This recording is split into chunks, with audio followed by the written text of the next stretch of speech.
Today I'm talking to Stephen Warley. Stephen and I met on the internet a lot of years ago.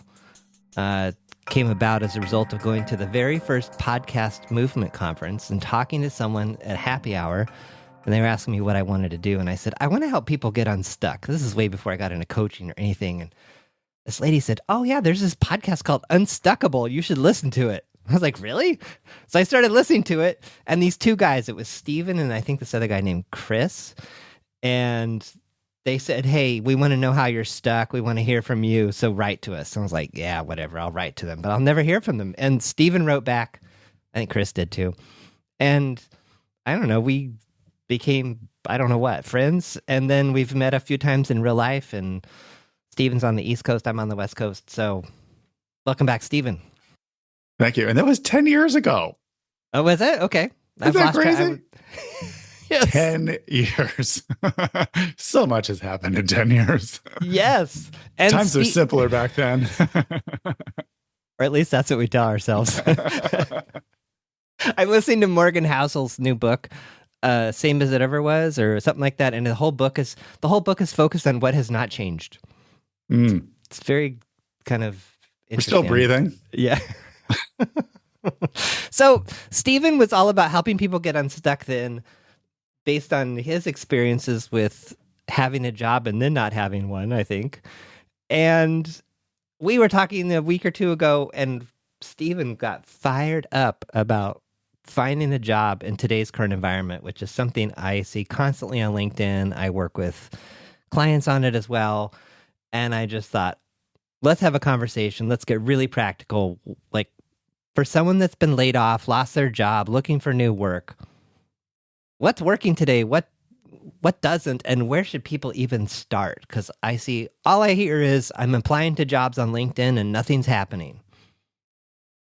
You know me being me, a little bit unconventional, but pretty, again, timeless. The very first step is you're doing this thing and it's not working. Can I ask your listeners a question, John? You can do whatever you want here, Stephen. It'll be good. Why are you continuing to do something that doesn't work for you? See, that's always like the basic. Like, so you're doing this thing and it's not working. Well, there's nothing else. I mean, that's all that I see. All these. That's just not true. I see all these jobs. I apply, and it's a perfect fit. I mean, I'm a perfect fit for this, and it says on LinkedIn that 5 people have applied. So why is nobody getting back to me? So let's take a little context. Like 10 years ago, this stuff kind of did work. It was still newish. You know, LinkedIn was only like 5 years old-ish around that time, right?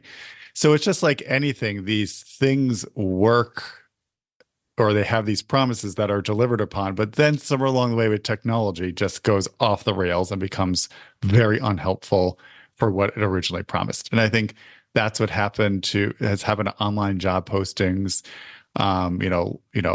using LinkedIn. It's so overdone. It's so flooded that you have to go do something else. And again, me being me, that's kind of my story of my life. I always like, okay, no one's over here, so I'll go over there. And John, you know what nobody does anymore? What? What I did to get my very first job in television, I just talk to people. I don't do the digital thing.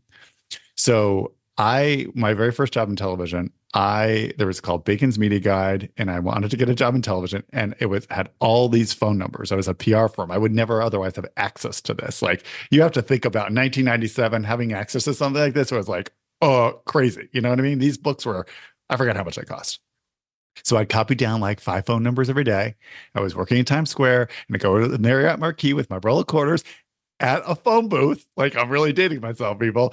And I would call these shows and be like, hey, do you have any entry-level jobs? Blah, blah, blah. And eventually I got a few. They're like, yeah, send me your resume. And then one led to an interview. And then I ended up eventually getting a job at CBS News just because I just called a lot of different television news shows in New York City. And eventually something got through. Oh, I love that. I remember walking to different building as well with the quarters in my pocket to call a recruiter because I was trying to jump jobs. And there was no way you could make phone calls in the office. That is so hilarious. To fast forward today. So, years later, 27 years later, I still did the same thing, John. So I moved to this town in Western Massachusetts. It's 13,000 people. It's in an economically distressed area, which I think a lot of people are familiar with in the United States. Large swaths of our country are going through this. It was an old mill town. All the jobs left like 30 years ago, 40 years ago. So I came into town and I decided I needed a pause from my digital life. I've been working for myself for 24 years, mostly online. And it took a couple of months off. And then I'm like, what do I want to do? All right, I want to help out this place. So I just made a list of people related to economic development, about 60 people, I think. Where did you get the list?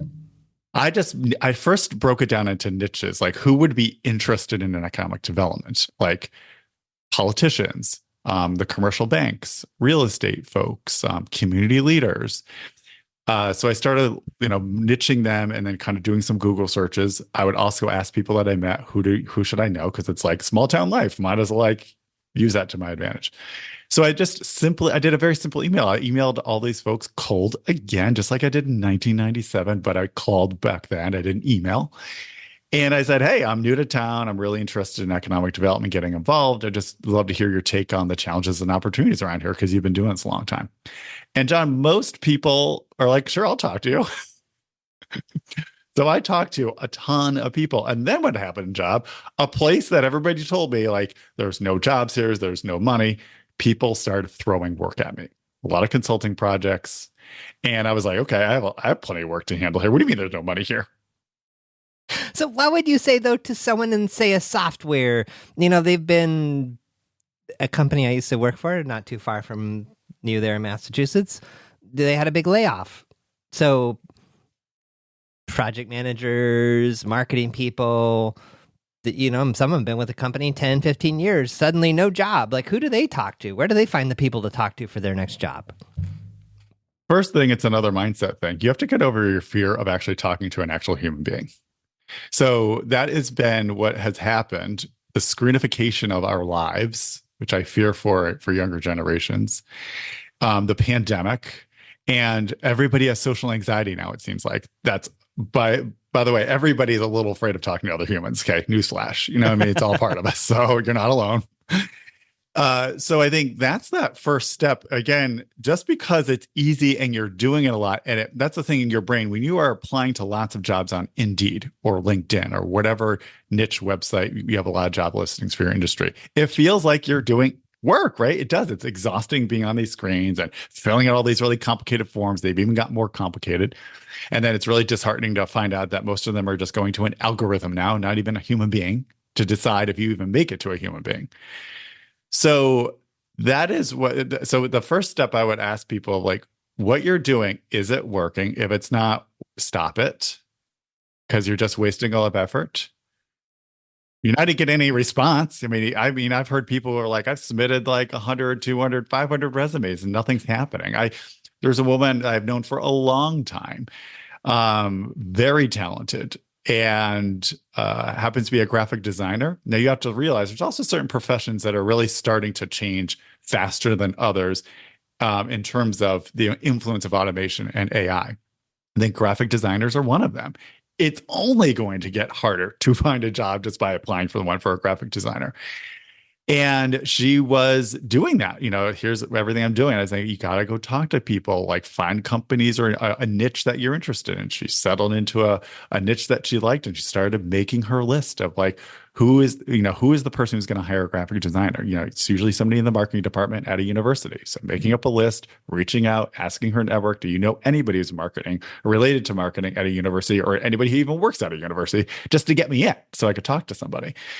So this is like the good old fashioned networking that we have to do. And so step one is get over trying to just avoid humans and stay in the safety of applying for jobs online. It's not working. You know it. I know it. We're talking about it. This is why John had me here. So step two is you're going to have to talk to people again. So where are these people and who do you want to talk to? And the first thing, John, I always tell people, we often overlook the people that we already know. And if you're listening to us right now, I want you to scan your phone. I want you to scan your email. I want you to scan your social media channels. And I want you to think of, as you're looking, your eyeballs are scanning through these names. If you have a really strong feeling like, oh yeah, that person, I can't believe I forgot about them. They know somebody that could introduce me to somebody, or they're in the industry. Just make that list and have that strong feeling. And you're probably going to come up with like more names than you realize. And you're going to start reaching out to each one of those people. And the next step, which is really hard for us, John, is just be honest where you're at. Be like, this is just what happened. This is what I want to do. I was wondering if you could think of somebody that I might be able to talk to, or even more direct, do you have any openings in your business? Like, be honest. You know what I mean? That saves you so time. In fact, John, my email that's going out tomorrow is about the greatest time saver I have ever discovered, and it's being honest with yourself. Amazing. Because it's painful, right? We don't like nobody wants to hear saying like, Stephen, you're telling me I've been wasting my time applying to all these jobs for the last 6 months. That hurts. Yeah, it hurts. Your brain doesn't want to waste time. It doesn't want to know that it's doing that to itself. But how it's not helping. So like, let's have a little temporary pain here and be like, this isn't working. You've wasted time. It's time to move on to the next thing now. Because do you want to waste another 6 months doing the exact same thing that's not working? Yeah, you got the perfect system for the results you're getting. Right. No results. So what are you going to change? So what variable? And here's the thing again, like this, do you really want an algorithm deciding the fate of your career? Like, think about that, right? I mean, the machines are kind of taking over in a way. And even if but Stephen, I'm in an industry that this is how they do it, and it's really big corporations that I'm, applying to. Like, how about finance? Like, I know someone in finance, vice president, bank merger. Right. Blah, blah, blah. I've heard all about the excuses. The challenge is like, I have to go find people to talk to. And it might be even messy, and might even not even be quote unquote the right person, the best person, or the perfect person, because this is a journey.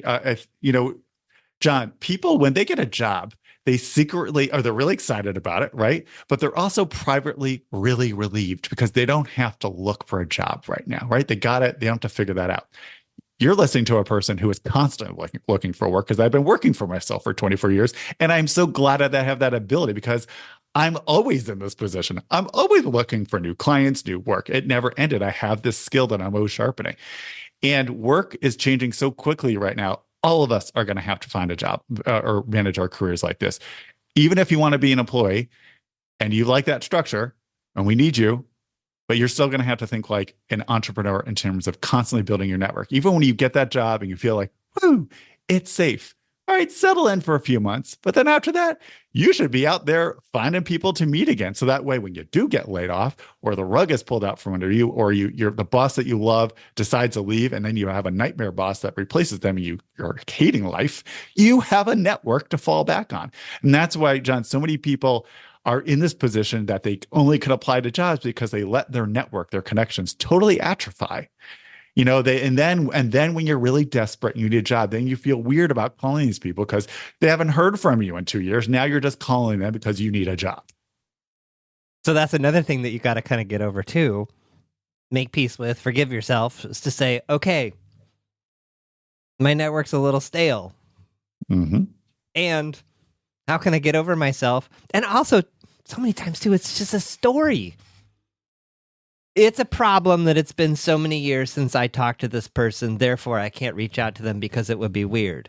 Well, let's use ourselves as an example. We've known each other for 10 years. Have we had large gaps in our communication? Sure. But then you or me like pop in one time and it's just like, okay, just like where we what's up? What are you doing? Yeah, and we don't make it weird. We're not like, well, it's been a year since I talked to Steven. This could be a little awkward. Should I reach out or not? And it's just like, I've done this so much myself now with my own coaching business that I just skip making up the story. Oh, someone came to mind. I wonder how they're doing. So I'll ask, how are you doing? That's it. And I think you're giving a nice example. Again, it's all about the mindset. I know all this technology stuff. Everybody thinks it's the magic pill that's going to save our life, right? I love the original technology of our brain. And the first thing you have to do is like about that fear of reaching out to people, or you're like, okay, Stephen, I made that list you're talking about, but now what do I say? And I'm like, just be a person, just be curious. And it's going to be a little different for everybody. I'm like, hey, I see Jane over there. Oh, you know what? I want to ask her. Last time I talked to her, she was like, had a 2-year-old. I wonder like what's happening with her kid. whatever, you know what I mean? It just like, just be curious. Don't like, that's the huge thing. Just be honest about where you're at, but also be curious and you want to know like where they're at, make it a conversation. So I think a lot of times we don't like this sort of reach out, John, because we feel like we're in a lesser place, a lower place, because I'm like, ooh, I don't have it all figured out right now. And I'm asking for something. I'm groveling. It doesn't have to be like that. You can approach these conversations as equals. You're a human, they're a human. And I'm sure there'd be a lot of these folks would be just psyched to hear from you again. Mm-hmm. Mm-hmm.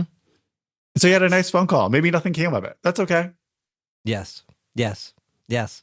And then it has to be almost like I'm stealing this from Steve Chandler, I think. See, he calls it like, it's like selling movie tickets. Next. I reached out to that person and I didn't hear from them. Next. The person selling movie tickets, if someone comes up if I go up to the counter and be like, oh, what's showing? Yeah, I'm not really interested. I don't think so. The ticket seller is not like, oh, I'm so depressed now because John didn't buy a ticket. He's like, who wants to buy one next? What else is out there? Let's go. Yes and no. Okay. I think there's a certain group of people on your list that like, that's kind of weird that they didn't respond in the last week. I'm a huge advocate of the follow-up because nobody does that. So I would like to give people, because weird things happen with email. Totally. It ends up in spam or they're just so busy. And actually my follow-up, the next email, I actually always put the second one. I always use the exact same showing line, following up. Yeah. Because immediately people know that trigger, like, he's following up. I don't remember getting an email from him or whatever, And then there are a lot of times people apologize to me, which I'm kind of laughing. They feel bad. Or sometimes you just never hear from them. Now, if it's somebody you really want to get a hold of and that second email didn't work, guess what? Good old magic phone call. If you have their phone number and you can leave a voicemail and they can or hear a text, or you can hear the tone in your voice, or even with text messaging, sometimes I like doing the audio feature because I want them to hear the tone of my voice. So it sounds like, oh yeah, he's in a good mood and it's positive. Sometimes text, it can get slightly misinterpreted, even if you've like sweated out and you really thought about how you're going to write those words. You never know where the person on the other end, how they're going to take that same word. Like, do you remember there was this, I think it was a State Farm commercial where they had the exact same scripts of words, but they just changed the tone of them. Like somebody was really in a bad place and somebody was really in a good place. I loved that commercial because that's what happens to us every day. I don't know, like, whole other sidebar of a conversation we could have about watch yourself when you feel like you're going to use the written word to have a conversation. Hey, what does that mean? You're losing the tone of the voice. You're losing the context. It's words and they're going to take it differently. So that way, when I'm on a call and I could already hear in their voice that they're starting to take it a way that I didn't intend, I can redirect super fast and it's immediate. We're right in real time.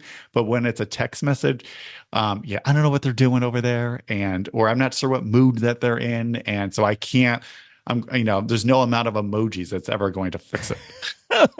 But again, I feel like we're back to, and this is something I've had to practice myself, not making up stories. What is, and I like to ask here, what is true? What is true is I sent an email on March 1st. What else is true? It's March 10th and I haven't heard back from them.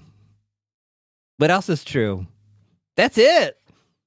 Okay, so I'll send the follow-up email. Hey, I just reply or re-forward and say, did you see this? And yeah, I get the same thing. Oh, I saw this and I was going to respond. I'm so sorry. Oh, I'd love to talk. Or nothing happens. And it's like, okay, now what's true? They didn't write back. What else is true? That's how I know. So what do I want to do next? And I think another mindset thing that I want to add to here, that the way that you're bringing it out for me, it's just give everybody the benefit of the doubt. Yes, but don't take it personally. Don't take it personally. Don't make this about yourself. If you're going to go ahead. I was going to say, if you're going to make up a story, make up a good one. Oh, they really wanted to get back to me, but they lost, both of their hands and they can't type, or like, I don't know but make up a good story. Don't make up one that's like, well, they hate me and I probably offended them at that party 3 years ago and they're never going to get right to me. And yeah, why do that? And I John, you've listened to him and I hope you're getting a little know about me. Like John and I know, like, you're in a vulnerable place. You're in a place that everybody likes to feel like. We get it. But you could dwell and get sucked into that vulnerable place and kind of go into a negative direction with it, or be like, you know what? The universe or whatever you believe in has decided that I'm opening up a new chapter in my life and I want to put my best face forward here and take the next step and like look at it as an adventure, try to enjoy it. We've all, I mean, you've been around the block. Like I'm pushing 50 here. I've seen enough ups and downs in my life to know, like, in the grand scheme of things generally keep moving in a pretty okay place. Sure, I've had some like rough times in my life, but I also, those times, they were not pleasant going through them as you're going through them, but you end up learning things about yourself, about humans, and just about how you want to proceed in life. You almost like to get better at life. You have to go through rough patches. There's just no way around it. But I think you said a super key thing: movement, continuing to move, more thinking. That's the death spiral. I just need to sit here and think harder about who I should reach out to. I just need to think harder. I need to, when I'm a little clear, tomorrow would be a much better time than right now. And then I'll be in a better space. Then I'll write the email. Then I'll look at, like, it's either it's the putting it off, or it's the, like, I just need to think about it more because I don't think this is quite good enough to send. Whereas if you just, I don't know, it's building a muscle. It's building movement, momentum, motion. I don't know what the right words are, but what do you think? No, yeah, it's getting out of your head. The only way to get in your head is what you just said, doing, taking action. You have to be in the external world here, right? Another quick mindset trick is to break it down. To a lot of times people will say, I got to reach out to 5 people every day. And I'm like, I got to go find them. I got to get their emails. Then I got to find out we're going to write to them. Then I got to send it, right? You get so in your head, you're taking hours on end. Another approach here is realize like that involves a lot of tasks. Like step 1 is like, who do I want to talk to? Like brainstorm different types of people. Step 2, how am I going to find their contact information? Like these could be 2 separate days. Step 3 could be like, what's like 75% of the email that I'm going to send to every single one of them? So let me write that. And then step 4, I'm going to start sending out these emails. And then step 5, I'm going to track this. I love spreadsheets. They're free. They're ubiquitous. Even after all these years, they are solid, man. And I put it's very satisfying to like, ooh, look at all these different people that I want to talk to, or I found emails for. I'm filling the blanks. I'm always doing something. So you might be in a headspace like writing for some people takes a little bit more energy, a little bit more mental capacity, rather than just sitting and be like, hey, who could I talk to? So you might, in whatever energetic place you're in, you're always kind of getting something done. And I'm also a huge advocate of like, whatever you need to make it a little more fun and enjoyable, do it. I don't care how crazy you think it is or how hard you're judging yourself that I can't believe I need this. Are other people like this? Like I tell myself some days, like I got to get stuff done. And I'm like, how am I going to get this done? I'm like, for whatever reason, my mom growing up would always do arts and crafts with us. So I'm like, how can I make this feel like arts and crafts right now? And sometimes it means like, instead of being at my desk and having good posture, my feet flat on the floor, I go down to my nice comfy leather couch and I get a cup of tea and I have my blanket on me and I get really comfortable. I'm like, ooh, this feels good. And you know what? Then I'm really excited about doing that thing that seemed impossible trying to do in my home office for some reason. The other thing, maybe I don't know if it contradicts what you're saying. Sometimes what I find really, really helpful is who's one person, not who's 100, not who are the 5 for today. It's a combination of things. It's setting a timer. I have this little 30-minute sand timer, and it's a glass sand timer. So I'll set it for 30 minutes, and I'll sit, and I'll just be like, who is one person that comes to mind or that I would like to talk to? And then I might spend and then sometimes I'll just sit there in stillness, just doing nothing. Not checking my email, not scanning LinkedIn, or hopefully someone will pop. It's just like, no. Sometimes that's what I'll do. Like, oh, this person popped in mind. That's strange. I wonder what they're up to. And then it might be, okay, I'll start drafting an email to them. This one's kind of stuck. And then I'll stop. And then I'll say, okay, we'll set that one aside. Who's someone else that comes to mind? And then when the timer hits 30 minutes, I'm done for now. That's another way to structure it. I like it. I would call this intentional stillness or stopping. Like you were just saying before, you got to take action. You got to do something. You got to move, right? But it's not about, because I'd rather have somebody do what you did. I'd rather have them say like, I'm going to carve out time on my day for this, even if it means if I'm just sitting there thinking about it. I'm intentionally holding 30 minutes of space for this instead of like going and doom scrolling on social media or going checking a YouTube video or doing something that's so unproductive.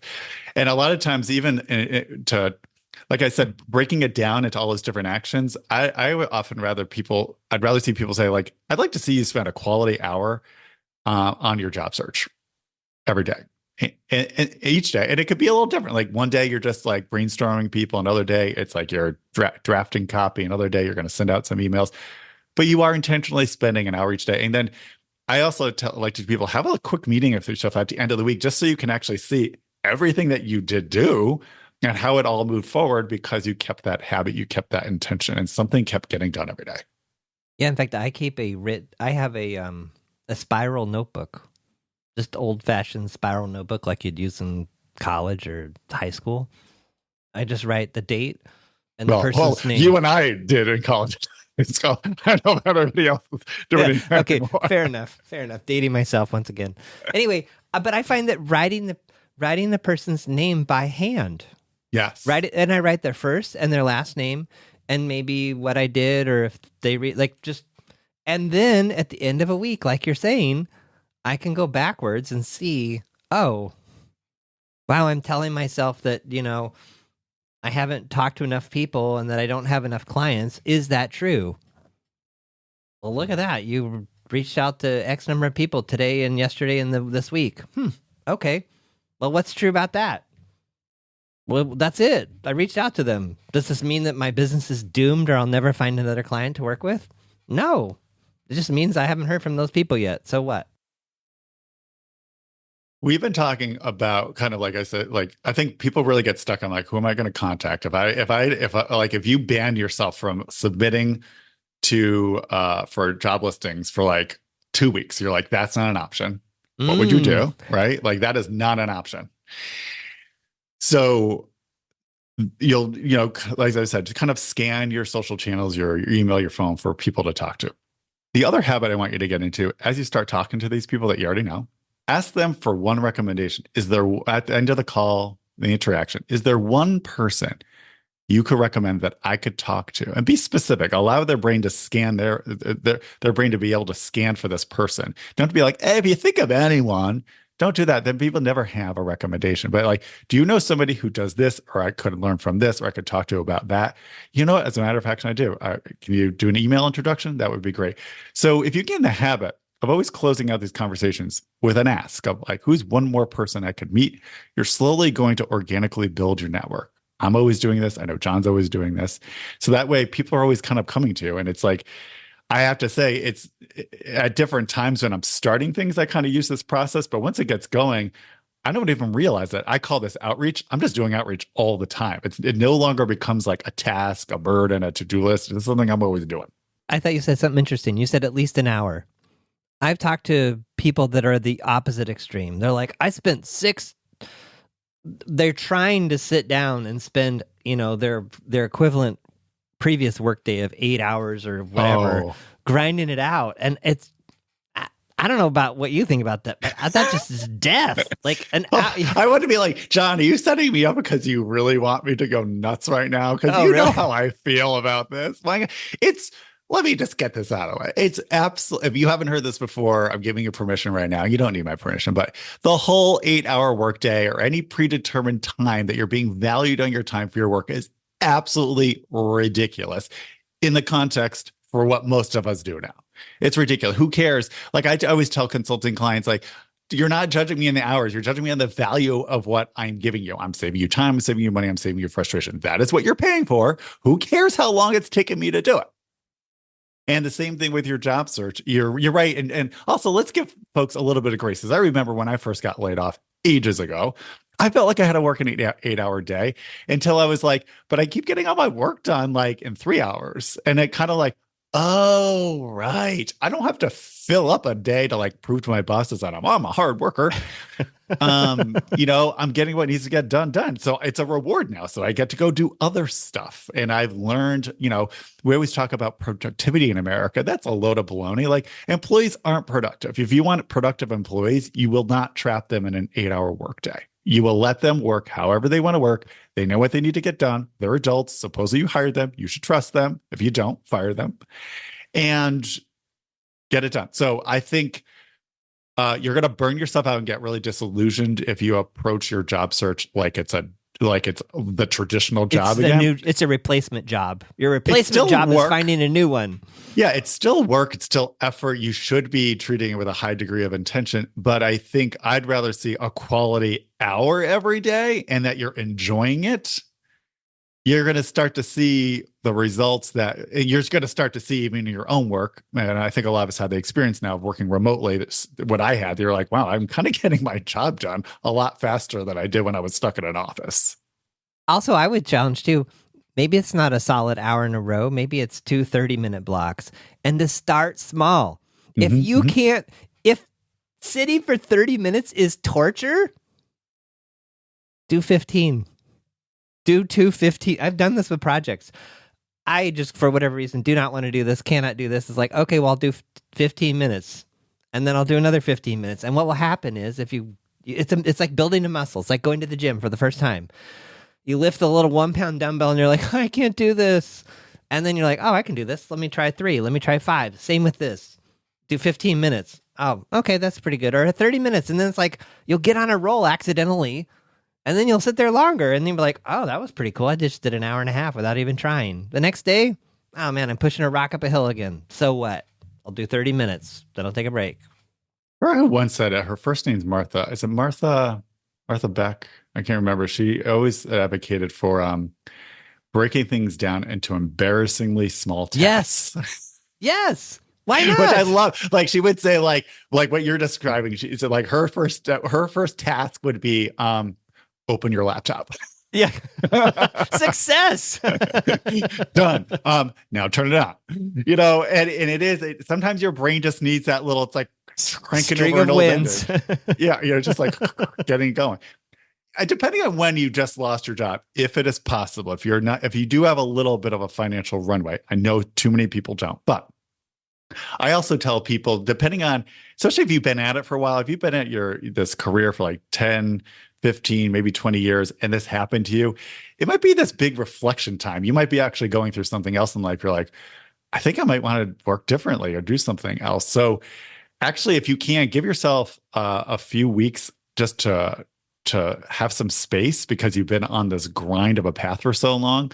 But don't just sit around. Do something that you've said, I've always wanted to do this, but I never had the time. Well, now you have the time. Because back to John, what he mentioned earlier, it's about movement. And another one of my quirky things that I'm a big advocate for is the back office brain. And what I mean by that is, like, we're always thinking our conscious mind is going to figure everything out for us. And we're just going to think harder. We're going to furrow our brows. And I'm going to get an answer. But John and I know that's not true. No. So if you could go for a walk or go read some book you've been wanting to read and you haven't had the time, or spend more time with your kids, or you want to garden and actually enjoy it, like that's the work. You'll come back 2 weeks later, all of a sudden you're like, oh wow, I actually have a lot of ideas about how I want to approach this job search, or starting a business, whatever the heck it is that you want to do, because there's other parts of your brain that's actually working on it. You just have to trust it and have faith in it. That a lot of times when I'm really stuck on something, John, I recognize it now, instead of like forcing myself to tackle it for 2 hours. And I'm sending it to my back office brain. And then the next day when I'm waking up, usually it's in the morning for me, I look in the inbox, my back office brain has some work there. And it's like, oh, why don't you try this? Why don't you try that? I'm like, all right. It is like magic. I don't know why, they should be teaching kindergartners this stuff. Well, I think what you're also speaking to when you say the next morning, and I've done this with people as well, is create a little heat map of the day. Know your best energy. So as I continue to age, no, that's not happening. That's not happening. But after dinner, after like 6, 7 o'clock at night, there is nothing left on a lot of days. There is just no cognitive, creative. And I used to make that a problem. And then I realized, well, okay, it's not that way anymore. So it is in the morning. So how can you time shift this? How can you make sure that in the morning you're not doom scrolling and reading the news and all this other stuff that doesn't really help you, and you're using that time to be creative? So figuring those times out. I love that you said this. My sister called me last night at like 10 of 8. And it was the You simplest. were already in bed? Well, I was watching this webinar. There's like this new train that might be coming to like our part of the state. And I'm like, I'm going to check this out. But I was tired. I was so engrossed in it. And it was the simplest of questions. And I said to her, I said, my brain's just not there right now. I'll talk to you tomorrow morning. But that's how I've been too. I was never in college. I never pulled all-nighters and all that sort of thing. I was always like, I am done at 7:00 at night. You know what I mean? Toast. So I call it your peak performance period. Again, we've been diluted because of the 8-hour workday. From my research, I was a history major. I read like tons of biographies. One of my questions I always asked entrepreneurs, I've interviewed over 500 of them between 2 podcasts. And most people only have 3 to 4 hours of day to do really good mental work. That's it. So find out when it is for you and make the best use of it. And like when it's gone, get back at it tomorrow or do a lower energy task. Stuff always has to get done, but. And don't hear that as like, oh, well, I just got laid off. I need to spend 4 hours a day because Steven said that's how much I have. I'd rather you go do something fun. Go watch a movie. Go do something. Get away from the screens. Okay, so people have made a list. They're reaching out to people. They've made a list of people they know. Can I take that a little bit? Because it's like people start there, and then get in that habit as you get to talk to people. You're asking for recommendations. So there's no filter. There's no filter or rules in the beginning. It's just like, oh, who's in my phone? Oh, that person's interesting. I love talking to them. Yeah, allow your inner voice or like that back office brain to be excited about. Listen for that, to be like, that part of your brain knows that you should talk to that person. Don't even question it. Just talk to that person. Okay. And be excited about it. And the next thing I would do is starting to think of like, what are your interests? What are you excited about? Kind of your values, and start thinking about, well, are there people or businesses or organizations that kind of reflect that, and can I start reaching out to them? I always have people do this. Like, even if they do not have any job openings on their website, I still want you to reach out to them. Just be like, I love what you do. I always have. And this is my area of expertise. And here's a few ideas I had for you. If you ever want to talk, let me know. And so I think that is also starts to help you understand that you have a lot more agency over where you work and how you work, because we're never taught that. We're never taught to go find a job based on our values, what we're interested in, and how can we apply whatever hard skill set that we've learned to that. We're always just like, whatever hard skill set, whoever will take me, drives me nuts when people tell me I'm just lucky enough to have a job. And I'm like, you think that little of yourself. You deserve better than that. You're not just lucky enough to have a job. It pays really well, but you can't have it all. But my soul is simultaneously dying at the same time. Yeah. So a big part of my work is like making your work for you. And I think when people lose their job, they get fired. I never, everybody else does. They're like, oh, I'm so sorry. I never say that. I say, congratulations on your liberation. and they don't know always how to take it, but I say it with such effervescence that I think that they know that I'm not being a jerk. And that somehow they're like, huh. I'm like, why did you say that? And I'm like, here's why. You've been given an opportunity to like look at this thing so differently. So if that's just happened to you, congratulations on your liberation.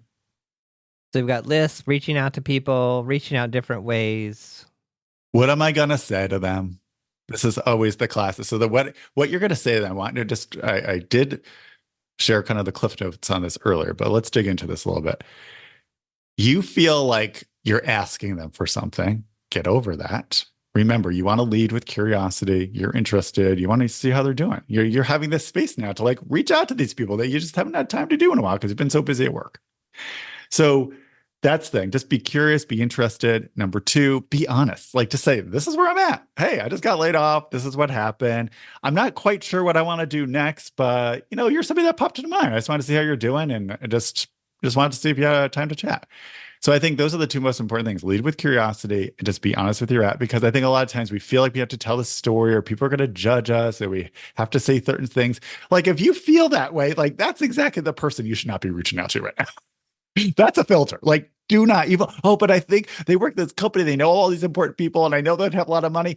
Is it worth it? Is it worth you not being yourself? No, and start easy. Put that one at the bottom of the list. The way I like to think of this too is when you're going to meet someone for dinner that you haven't seen in a while or a friend, you're not driving to dinner being like, oh no, what are we going to talk about? I don't know how to do this. Like, you're just kind of naturally curious. There's not that pressure there. So is it different if it's someone that you don't know that well that maybe has been introduced to you? Yes. And if you're approaching that conversation with like, what if we were just sitting down to coffee and we're just going to talk for 30 minutes? It's not a big deal. There's nothing at stake here. What would I want to ask them? I want to offer an apology because I haven't said this sooner because I'm really on a soapbox about this one now, John. I knew you'd get it. That's why I knew this would be so good. I mean, here we've been doing it. You've been doing it. I've been doing it. We keep kind of guiding people like you're all on your own doing this, that you should be thinking about this all by yourself. No, humans evolved to work together. You should find other people who are in your similar situation or some good friends that you, in a fun way, in a way that feels good to you, where you have this regular check-in, whether it's in person, it's on the phone, it's on a Zoom call, that you could be just sharing like, how'd your week go? What are you learning about? That's the other cool thing about this process. You're going to learn about yourself. And so what are you community. learning about yourself? Totally. Do not go this alone. That is the other enormous myth that needs to end in career management in the Western world, is stop thinking that it's all on your shoulders. It's all your fault. You are the one who let this happen. You need community. And those people also want to see you succeed. They also are going to give you different insights and perspectives that you're just not going to think about all on your own. And to John's point, this is another kind of movement action. It's getting you out of your head. It's about seeing what other people are going through. And even sometimes it's, oh, just the way that this person said it just got me thinking. You need that. You need that fodder. You need these different perspectives, these different insights.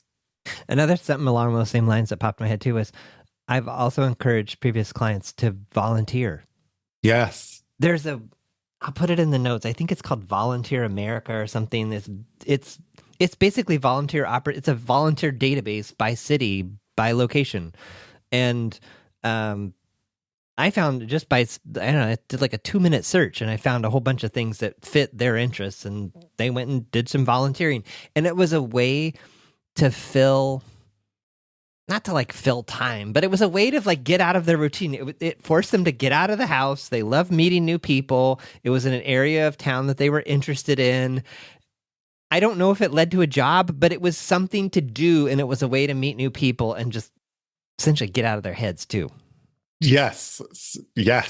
Like that is, I always remind people, when you are helping other people and you're focused on their challenge or problem, you are not focused on your challenge or problem, and your back office brain is like, thank God they're focused on this over here so I can finally do the real work we needs to be done over here. And your brain can actually start getting some clarity and do stuff. And after you've had your volunteer time, you come back home after a few hours, you're like, I got some new perspective on this. Or I got some new insight, just because you were so focused on somebody else and not yourself. It sounds so counterintuitive, but especially if you've been out of work for a while, it's something you need. And simultaneously, if you've been out for work for a while, I think it's not a bad idea to start volunteering and using your skills again. So that way, as you're out in the world, you've heard this old adage, and I have to say, there might be still something to this old adage. Like, it's easier to find a job when you have a job. And to like expand on this conversation, I think it's easier to find a job when you're still upping your skills and you're still improving, you're still meeting new people. People just feel that energy. You just don't seem as desperate. You're just kind of like, and you also have more confident. You're kind of coming at your level. You feel like you're not jobless anymore. You're working on these different projects. You're using your skill. You're learning new things. And that comes up in the interview, and people can kind of sense that excitement, that passion, or that you're that kind of a person who's still trying to better themselves. And you're not waiting around for somebody just to employ them. And totally along those lines, a few years ago, I encouraged someone, I think they were interested in data analytics or something, and they had met someone that was in that field, and I don't remember the exact circumstances, but I said, why don't you just find some way to serve them? I really like this idea of volunteering, but there's something about this word service, which is and it's not necessarily like serve to get, it's just serve to serve. So it's like, Mhm. oh, well, they have this problem with all this data. What if you just solved some of it for them and just showed them what was like? What if you just solve, like, you're not doing anything in it. You have this time. You have the time. So why not use some of it to activate your brain to solve a problem that they have and just share it with them? Just say, hey, what do you think of this? They did that. I think it led to part-time work, and then eventually they found full-time work, and then someone else picked up what they were doing and did it full-time for a while. So yes, you don't know where it's going to lead. Just helping someone with something that you're able to help them with. And also, you challenge yourself. You might not have always been opposed to consulting. Maybe be a little bit more open to that. So it's kind of like you're testing out the waters and you're getting paid while you're doing it. So maybe it can lead to something. Maybe you're inside and then you see what the full-time opportunities are. Or you're like, ooh, I'm glad this is a consulting project. It's going to wrap in 2 weeks because I definitely don't want to work with this place. Totally. I mean, I think that's like a longer term thing that needs to change in work. We have to figure out the only way you're ever going to really know if you like working there or if they like you working there is like, you got to do work. It's terrible. Like the amount of interview hijinks and hoops that people are being made to go through. I mean, it's like becoming like a job. It's like, pay me to go through this process. I mean, I did one of these just to experiment to see what people go through. I think it was like 6 years ago. It was one of those like coding academies and they're looking for coaches. I mean, I had to do like a group interview, 2 rounds of single interviews. I had to like do a class, like a faux class to see how I had to like pretend I was coaching somebody one-on-one, and then I was living a distance from this particular opportunity at the time. And they say, so what do you think? And I said, well, I'm not excited about the 40-minute commute each way. So that was my back office brain saving me, because the job could have been easily done anywhere in the world, but crazy they have to have you be in the same geographic location. Didn't work for you. What are some unconventional... You haven't got enough unconventional advice out of me yet. Well, there's got to be more. No, I love stuff that's like in plain sight or so obvious, but people are like, well, that would never work. Oh, I never thought of that. Oh, it's right in front of me. I could do that. Like, are there any other... Another thing just with consulting, you might see an opportunity where like, boy, I'm really excited about this idea, but the pay is not what I want. Well, go through the process and then pitch yourself as a consultant. I can't tell you how many times I've gotten consulting gigs doing that. Say more about the mechanics of that. Well, I just did it recently. The city where I live, very small city, and just doesn't have the funds. It's a very small city to be able to hire me with the skill sets that I have of what I expect to be paid, of what my value is. And so like, hey, I want to help this place, but I see this more as a consulting opportunity for the amount of money that you have, and they're still going to get a ton of value out of what it is I'm doing. And they said, okay, and so sometimes you just, it's about, I think the other exercise we need to go through here, everyone listening and John, is people are atrocious at understanding and then explaining their worth. We always think that we just have to take whatever we can get. It's back to like, I'm just so lucky enough to have a job. And we always letting the corporations and the companies and the big bosses, everybody else decide how much money you're going to be making. No, please. If there's one thing you take away from this interview, like, you decide how much money you are going to make and what you need to live your life. You don't just take what you're given. But you don't understand. I have to feed my family, Stephen. Yes, and they need more money. I think what it does when you start understanding your value and being able to explain it to people, what it does, John, you start seeing other options. Because right now, people have a super blinders on, a very narrow view of what they think available work is. And it's still surprising. Even 2024 blows my mind how vast majority of the American population still thinks traditional employment is the only way that they can make income. So when you start really trying to understand, why do people want to hire me? You have to, when a corporation is hiring you, they are like, they're making a profit off of you, right? So when you become a consultant, all of that money comes back. Yes, you're going to have to pay taxes and there's healthcare and there's costs. Don't get me wrong, but they are making a profit margin off of you. So you can make a lot more money being out in the world as a consultant. So it's so important to go through this process in this journey if you're looking for a job to really understand, like, what do I want to be paid and why? Like, by the way, I have a lifestyle calculator if everybody wants to download it for free, lifeskillsthatmatter.com/calculator, because everybody's always chasing after money or what the corporation says that you should get paid. I said, what do we like calculate this? Like, how much does my lifestyle cost in a year? And let's work backwards from that. Like, nobody tells you that's possible because, John, I think most people really don't give a crap about becoming a millionaire. I really don't. I think most people are just like, cool, this is what I need. And this is how I'm going to like, okay, now I know. And so you're going to work backwards from that. So understanding what you value and how other people are valuing your skills, back to what I said, like how maybe graphic design in certain circumstances is becoming less valuable now, right? But now you see a lot of people talking about there's like basically copy editing for AI. That's becoming more valuable. So just you have to kind of be aware in the marketplace or how people perceive you of what is valuable or not valuable, or just even how you present yourself. Again, I usually end up getting a lot of opportunities in life because I go ask. Like most people are afraid, like we've been talking for almost an hour now. People are just afraid to ask for what they want. Like I'm not. And then it's a yes, no ratio thing. Like I always tell people I have the same yes, no ratio as you. I just ask a lot more. So that's why it seems like I'm getting a lot more, but it's just like I ask more. So I think back to like, yeah, you have a family. And by the way, I've interviewed tons of people who have families. And it's interesting. A lot of people actually start a business when they have their firstborn, which has blew my mind. Usually when people go through some sort of crisis situation, healthcare, financial, or a positive thing like having a baby, is when they decide to really upend their life and restructure it of how it's going to work for them.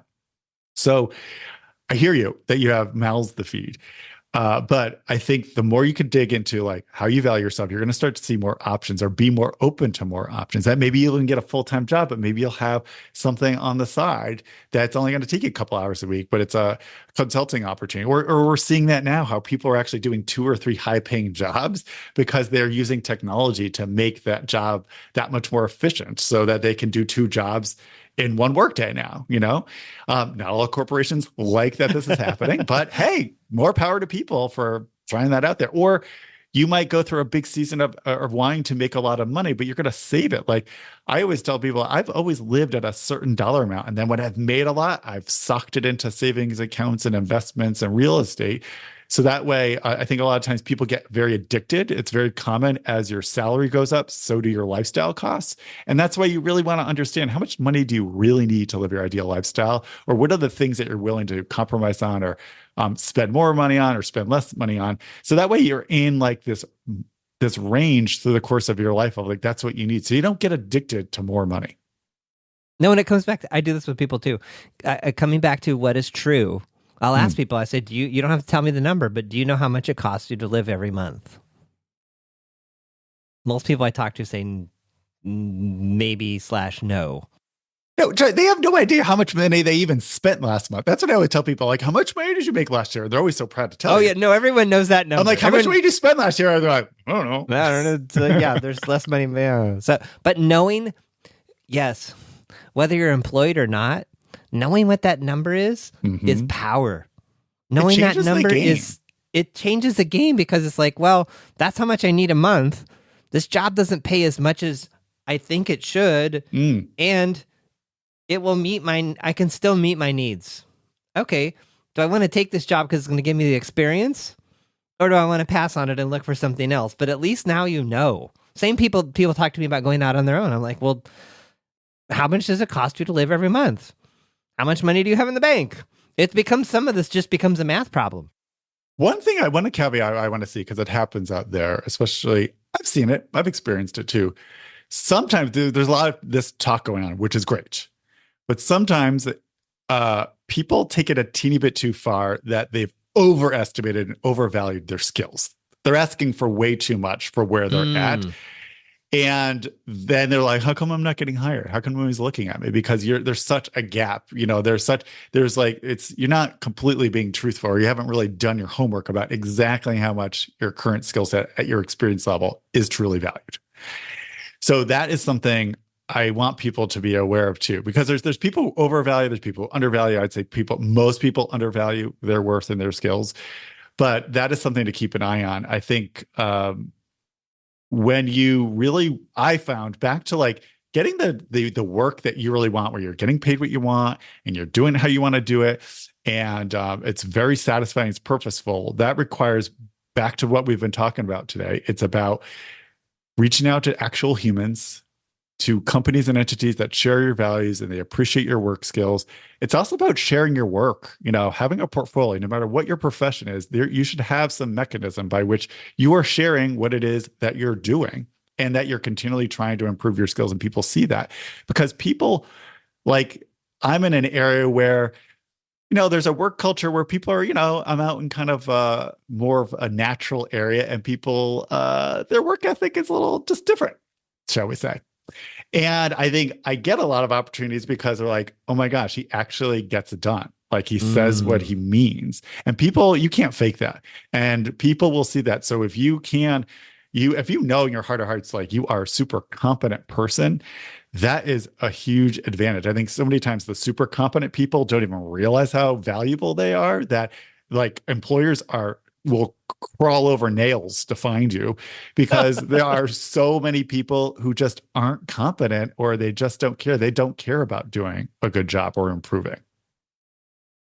I think that's the title for this episode: Crawling Over Nails to Be Found. Ask employers. They will. They will have that. I mean, there's so many, like, there's this skills gap, right? There's so many job openings, but then there's so many people looking for jobs, but yet we continue to have this problem. And there's a lot of ingredients for why that's happening. But I think one is, it is improving your skills and putting in that effort. And you have to do it for yourself. You don't have to do it for this corporation. You don't have to fall into a trap. I think the mechanisms of, like, when you know how much money you really want to make, you understand your values, you understand the time and energy of how you would like to be getting better at something, that's kind of how you hack capitalism. I know a lot of people like to be really down on the system, but I don't see it changing anytime soon. So in a weird way, figure out how to make it work for you. Like, the corporations have found out how to make it work for them forever, right? So like, now we get a chance to figure out how to make it work for us. And I do naively believe it is possible. Is it harder for certain groups of people than others? Yes, and that's part of my work. I want to make it easier and more accessible for more people, because it absolutely should be. It's ridiculous. But yeah, let me just do a quick recap. You're looking for a job. Get out of your head. As John said, go move, take action in a way that makes sense for your energy level throughout the day. Go talk to humans, be interested, be curious. Check in with your values. You be given this opportunity. What do you want to do next? What do you want to improve? And reach out to these folks, follow up with them. Be sure to ask for introductions, one person from every interaction that you have, and try to understand your values so that we could start to see more options, and challenge your assumptions about what, like, I always tell people, I never thought I would work for myself. I never thought I would do sales. Funny story. I ended up starting a sales training business, and it did really well. And I sold it. So what stories are you telling yourself that you need to challenge yourself? Yes, 100%. Thank you, John. Thank you. So where can people find you if they want to, I don't know, are you doing conversations with people? What are you up to? I have where can people find communities you? now. Back to like, don't go it alone. I have a career clarity community of practice. So what's it called? If you can go to lifeskillsthatmatter.com/community, and it's called Career Clarity Community of Practice. Okay. So I also have a community of practice for anybody interested in doing kind of a solopreneur type business, community of practice for anybody interested in improving their self-management, and one for outreach. And that's the one nobody asked for, but everybody needs. So again, it's about practicing and learning these skills, these life skills. That's what I learned as I was teaching people about business. I'm like, gosh, they're not getting it. I'm like, oh, because they don't really understand basic life skills of self-awareness, curiosity, and connection. And as work keeps changing faster and faster, those are those timeless skills that we all need. We were never taught them in our traditional education system because they can't easily be measured. They can't be graded very easily. And the only way to get good at them is you have to practice them with other humans so you can challenge each other. You can see patterns and trends in each other. And that's how you get better at these skills. You can't just take a standardized test on self-awareness. It just doesn't work.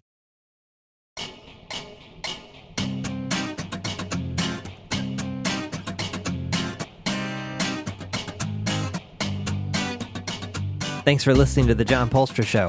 Notes, links, and all that other good stuff for this episode are at johnpolster.com/podcast. Send your questions, ideas, or a simple hello to podcast@johnpolster.com. Want to stay up to date on new episodes and receive notifications of upcoming events? Register your email address at johnpolster.com/updates.